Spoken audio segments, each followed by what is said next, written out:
After God made Adam, he placed him in the Garden of Eden to work it and watch over it. God commanded him, "You can eat from any tree of the garden, but you must not eat from the tree of the knowledge of good and evil. For on that day you eat from it, you will certainly die." Now the serpent was the most cunning of all the wild animals God had made. One day, he asked Adam's wife, Eve, "Did God really say, 'You can't eat from any tree in the garden'?" Eve said, "We may eat the fruit from the trees in the garden, but God said we must not eat the fruit of the tree in the middle of the garden. He said, 'You must not eat it or touch it, or you will die.'"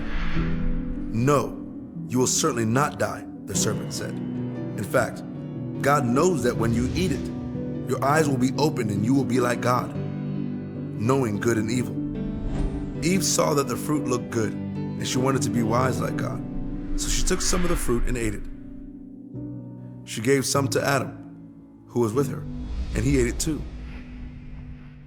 As soon as they ate the fruit, their eyes were opened, and they knew that they were naked. They made clothes for themselves by sewing together fig leaves. In the evening, Adam and Eve heard God walking in the garden, so they hid. God called out to Adam, "Where are you?" Adam replied, "I heard you in the garden, and I was afraid because I was naked, so I hid." God asked Adam, "Who told you that you were naked? Did you eat from the tree that I commanded you not to eat from?"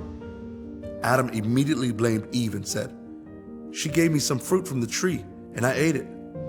Eve blamed the serpent and said, "He deceived me, and I ate."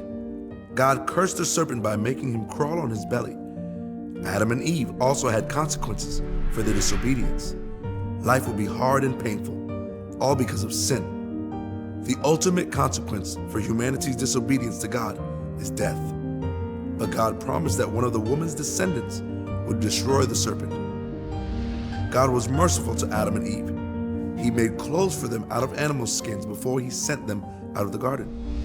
God put angels and a sword of fire at the entrance of the garden to guard the way to the tree of life. Adam and Eve sinned when they rejected God's good plan and disobeyed his command. Sin separates people from God, but God didn't leave them without hope.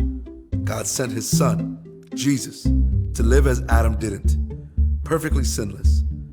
God the Son came to earth as a man to rescue people from sin.